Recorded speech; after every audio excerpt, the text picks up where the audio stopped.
Bonsoir, bonsoir, bonsoir mon frère, bonsoir ma soeur. Aujourd'hui, je vais raconter une histoire. Une histoire de laquelle j'ai été victime, comme tout le monde d'ailleurs. On me dirait peut-être que ce sont des cas isolés, mais il y a eu beaucoup de cas isolés comme ça en Côte d'Ivoire. Alors ce soir, mon frère, ma soeur, je vais te parler de l'ivoireté. Je vais te parler du rejet de l'autre. Je te parlerai de la représentation de l'autre qu'on s'est fait. C'est ce qui alimente la xénophobie. Oui, il s'agit de xénophobie.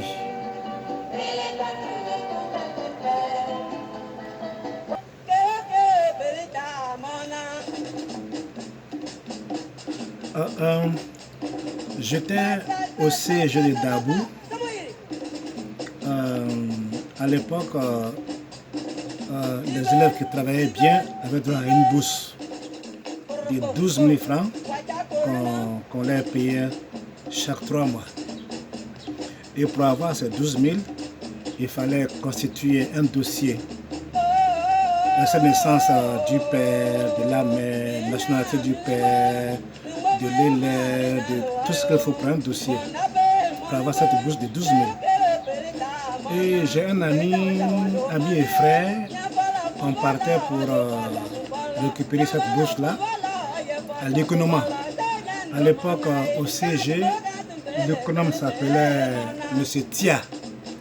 Tous ceux qui ont fait le CG vont se rappeler de ce nom-là, M. Tia. Je crois que le directeur du CG était M. Coton-Noël.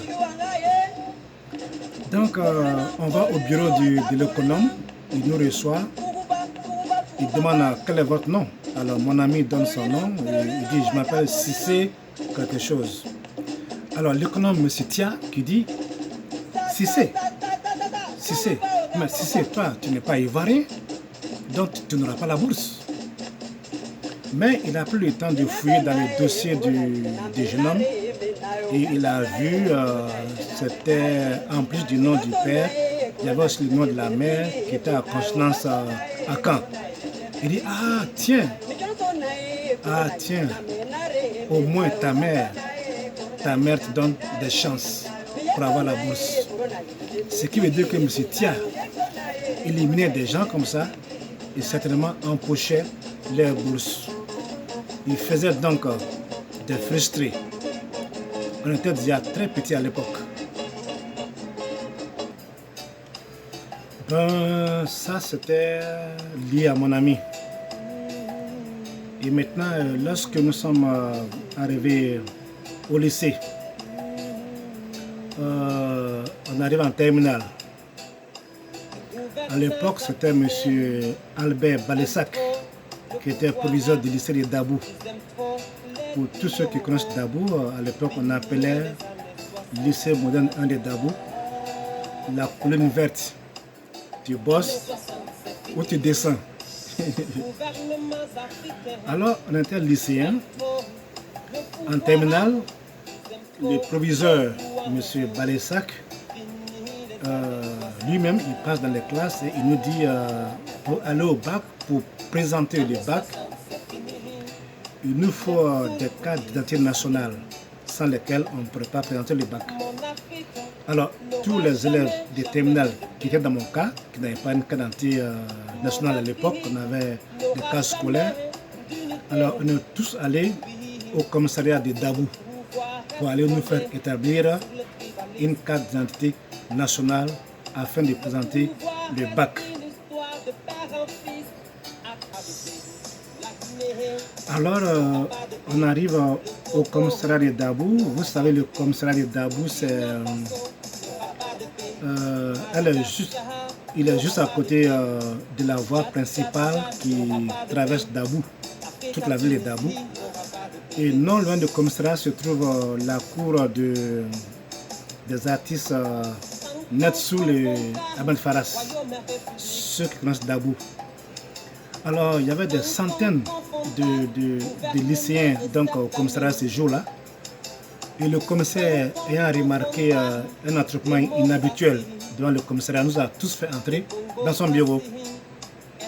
Et alors, le commissaire de police nous dit: tous ceux qui ont les noms Cissé, Koulibaly, Ouattara, Koné, Silla, sortez de mon bureau, vous n'êtes pas des Ivoiriens.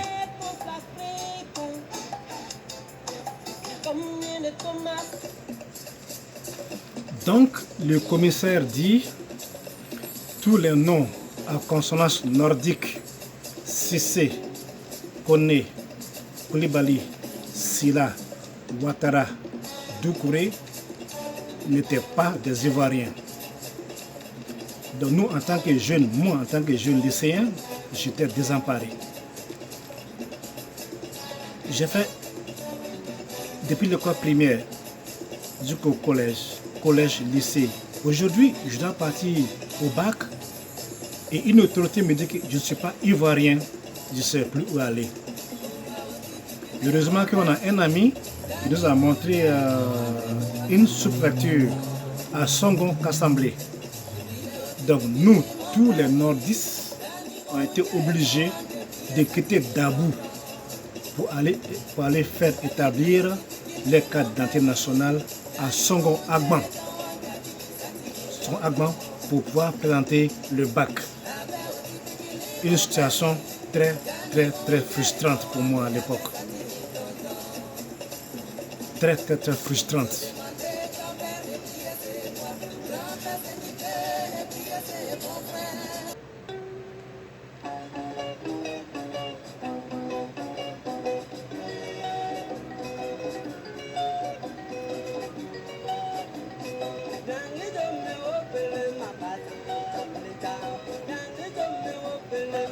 Alors, l'autre situation qui m'a beaucoup frustré encore,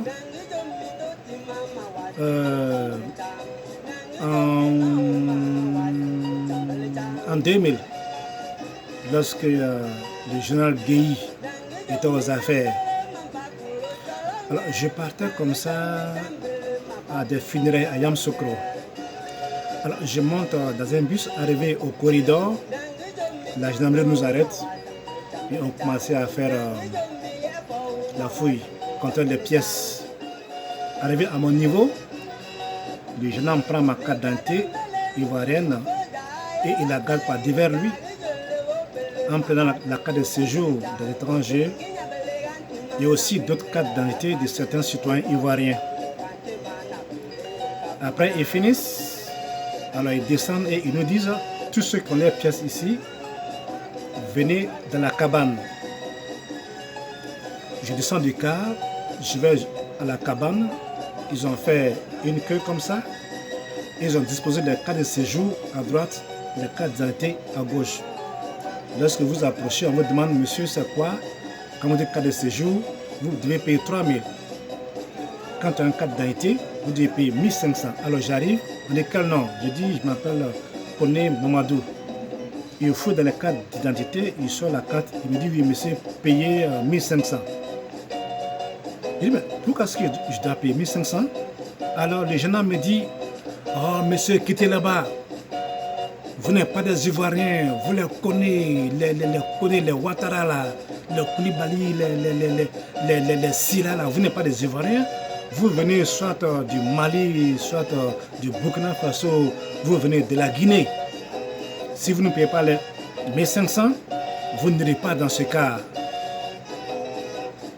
On est resté là presque 30 minutes jusqu'à ce qu'un commissaire qui avait tout suivi est descendu du car, il est venu intervenir.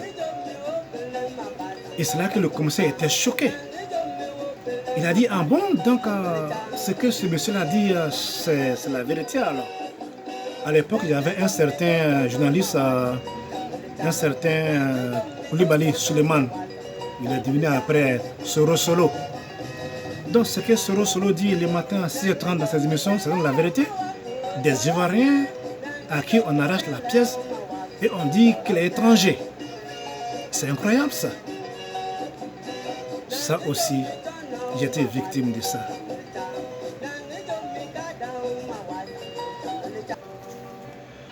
Alors, une autre situation m'a encore affecté. Alors là, celle-là, c'est vraiment le last. Celle-là, vraiment, c'est ce qu'on appelle vraiment le last. Gbagbo Laurent était président à l'époque. Et lorsqu'il perdait son pouvoir, il y avait des troubles partout, en Côte d'Ivoire, à Abidjan surtout. Ma mère à moi était à Djamé un jour, et à Bobo, il y a eu une marche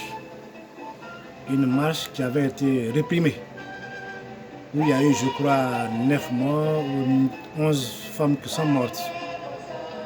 Les forces de l'ordre auraient jeté des obus, bien grenades, qui avaient tué 9 femmes, 11 femmes. Alors, la soeur de ma mère l'appelle comme ça au téléphone, Andjula, en Bambara, dit, alors, grande soeur, ne viens pas à Bobo aujourd'hui parce que bon, les femmes ont effectué une marche que les forces de l'ordre ont réprimée. Il y a eu 11 morts. 11 femmes sont mortes. Alors ma mère qui répond, ok, j'ai compris, ce soir je n'aurai pas dormi à Bobo. Alors j'irai chez mon oncle à Tokobé, où j'irai passer la nuit. Pendant ce temps, lorsque ma mère parlait en Bambara, il y a 2 jeunes gens qui étaient en civil, comme vous et moi. Alors il y a un qui sort son pistolet, un PA, et il tire à bout portant sur ma mère. Il tire sa jambe simplement parce que la vieille s'exprimait en Bambara. Peut-être qu'on dirait que non, c'est sa mère. Ça connaît ça, elle en parle. Non. Il y a eu plusieurs cas comme ça. Mais c'est celui-là que moi, je vais étaler ici. Alors ma mère, on tire sur elle à bout portant. Il y a eu une fracture ouverte de la cuisse parce qu'elle a parlé Djoula. Voici mon frère, ma soeur. Je voulais te parler de cette situation qui prévalait en Côte d'Ivoire chez nous. Voyez-vous, comme je l'ai dit d'entrée, la représentation qu'on se fait de l'autre, c'est ce qui alimente la haine, la xénophobie, le rejet de l'autre et le repli sur soi. Nul ne peut vivre en tant qu'entité séparée ou séparable du reste de la société. Nul ne peut vivre comme ça. On a oublié que le peuplement de la Côte d'Ivoire s'est fait par vagues successives. Chacun est venu de quelque part. Il faut qu'on s'accepte. Il faut qu'on arrête d'indexer les patronymes des gens pour dire tel vient de tel pays, donc lui il est étranger. Il faut qu'on arrête ça. Donc ce soir, je vous ai parlé de la xénophobie. Mais il faut aller au-delà. On a tous pardonné. C'est fini. Donc j'aimerais quand même, à la fin de cette vidéo, que vous me disiez,